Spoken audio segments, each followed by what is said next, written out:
Okay, welcome back. We have 4 more examples to go through, and I know a couple of you are likely thinking, this is pretty challenging. And to be quite honest, the first 2 examples we did, I think, are the hardest type. I think the rest from this point on are a little bit easier. I always find when I have to do simple trinomial or complex trinomial, they seem to be more challenging than the rest, but it's in the order they appear in the homework. So I'm just trying to give it to you so you can follow your examples with the homework.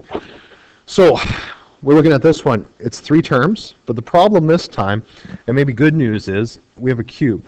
Okay, you cannot apply simple trinomial. You cannot apply complex trinomial when the highest exponent's a 3. Okay, because it has to be able to be divided evenly. There's nothing times itself that'll give you a 3 in this context. So let's go through our list of factoring skills, our toolbox, so to speak. First one's common factoring. Is there any common factors here? And hopefully some of you are saying, wait a minute, actually there is. There's x's everywhere. And that's a good thing. Common factoring is your easiest skill, right? So which x has the smallest exponent? Well, the last one. So we're just going to pull out a single x. So that first term will drop to an x squared minus 21x plus 54, because that x was removed completely. And now, inside that bracket, we are down to something you are quite familiar with and I'm hoping comfortable with. So now we have to factor that. So we are looking for 2 numbers that will multiply to 54 and will add to negative 21. So you do all your factors of 54 and you'll find that you have, and like I said, you can use your calculator for this. Sorry about that. People harassing me at the door. Okay, so we look at 54, so it multiplies to 54, and we'll add to negative 21. So if you don't remember, you do your factors. So 1 times 54, break it down to 2 would be 26, 27. 2 and 27 won't get me there. What about 3? Goes into it once. 2, 18, 3 and 18. 3 and 18 will work. All right, so you're just doing that with the calculator, trying to figure out what your factors are. It's going to be a negative number, so both the 3 and the 18 are going to have to be negative. So x minus 3, x minus 18. So now your solution. And this is the trick here. This is the hardest part. We already know, so what makes this bracket equal 0? Well, x will have to be positive 3. So positive 3. What will make this bracket equal 0? Well, it'd have to be the inverse, positive 18. Again, I'm putting the positives in just to emphasize. What people forget, especially you guys doing this for the first time, there are 1, 2, there are 3 terms here. So that means there's going to be 3 solutions, or possibly 3 solutions. What will make that 0? And people make it harder than it is. There's just an x. What would make x 0? Well, x would have to be actually 0. And there we go. So there's an example of a polynomial requiring common factoring. All right. Okay, and this is the dead giveaway here. All of a sudden we go to 4 terms. Okay, there are 4 terms here. None of the factoring we've talked about previous had 4 terms in it, except for common factoring. Common factoring is the only one that will deal with something more than 3 terms. When you are doing polynomials, so as soon as you see an exponent greater than 2, you know that I'm going to use common factoring. So right away I see 2x cubed and I see 1, 2, 3, 4 terms. I'm going to be using factoring by grouping. All right, factoring by grouping. It's the only way it works. So factoring by grouping. And what it really is, it's just common factoring. All right, so let me step you through an example, and you'll see it's not really that bad. So what we do is, I take the first 2 terms, and I take the second 2 terms, I'm going to factor them individually. So the first 2 terms, what is the greatest common factor? So you look at the 2 and the 6, so you divide both by 2. You look at the exponent or variables, and the smallest exponent is your common factor. So what would I be left with if I take a 2x squared out of the first 2 terms? I'm left with 2 divided by 2 is 1. I'll have 1x left there, minus 6 divided by 2 is a 3. And I took all the x's out. second pair, I have 5x minus 15. Well, I know I'm going to take out a positive 5. And I can't take an x out because the 15 doesn't have one. So what am I left with? X minus 3 equals 0.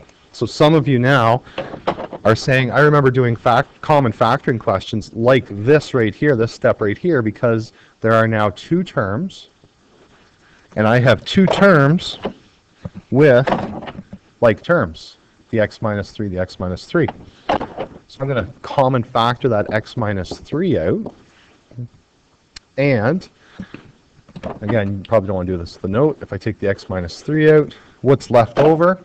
I have a 2x squared, and I have a plus 5. And that's equal to 0. So there I've gone and I have factored that cubic expression.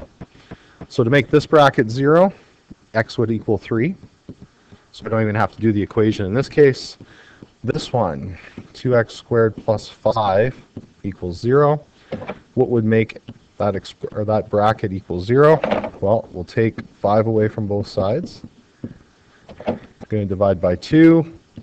And hopefully there are a couple of people that are saying, I see where that's going. Negative 5 halves. Take the square root. And we're taking the square root of a negative. So therefore, no solution. So for this particular polynomial, there is only one possible answer. It came from the first bracket. X would have to equal positive 3. There's no other solutions. All right. So again, when you go and look at the example here, right away, the first thing I look at, it's a cubic. Okay, so I have to use one of my types of factoring, but look, there's 1, 2, 3, 4 terms. If there are 4 terms, you're going to do common factoring or factoring by grouping. So going by grouping on this one, I'm going to pair the first two and the second two together. There's only one small difference, and I'll explain that in a second. In the first pair, I know I can take a 3x squared out. That would leave me with an x minus 3. On the second one, I have to be careful here because of that negative. So I'm actually going to take a negative 2 out. And this is where a lot of people make a mistake. A negative 2 out, because now that makes the first term positive, and 6 divided by negative 2 is negative 3. That's equal to 0. Now I have two expressions with common factors. Take the x minus 3 out. What am I left with? So I'll cross them out. I'm left with a 3x squared minus 2. Again, I know that this first bracket, the answer is going to be a 3. X equals 3. This one, 3x squared minus 2 equals 0. If you can do shortcuts here, please do. I'm just making sure everyone can follow along with the algebra. You don't have to do it out in full if you are consistent in getting the correct answer. So this time, there are multiple answers. There are actually 3 possible solutions here. So therefore, x could equal, from the first bracket, it could be a 3, it could be positive square root of 2/3, or negative square root of 2/3. And for those that are hung up on using the calculator, you can report it as decimals. I think that's probably what the book reports it as. So there you go. All right. Now, I believe I have time to do the final page here. So I'm just quickly going to go through some of the terminology now that we're into some new expressions. So if you see ax squared plus bx plus c, this is a quadratic. All right, a quadratic. If you see ax cubed plus bx squared plus cx plus d, oops, I'm not worried about what they're equal to. Okay, so if you see a 3 as the largest exponent, we now call this particular type of polynomial a cubic. And then ax to the 4th plus bx cubed, cx squared plus dx plus e. When the largest exponent now is a 4, we call that a quartic.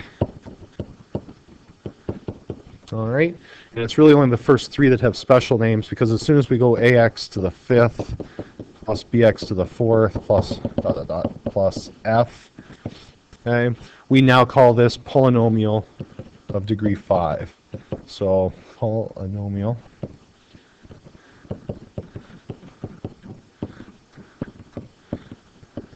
there is actually names for it. Okay, this would be a quintic expression, but it's not very commonly used. So now we start moving to the terminology polynomial of degree 5, degree 6. Now we're really only going to see this in our work. You may in one section see it where it goes up to a fifth, but factoring will only go up to a quartic. So if you get through the homework, you've seen all the types of factoring, and the toughest type of factoring you're going to come across. So keep that in mind. If you have any questions, don't be afraid to ask. Good luck.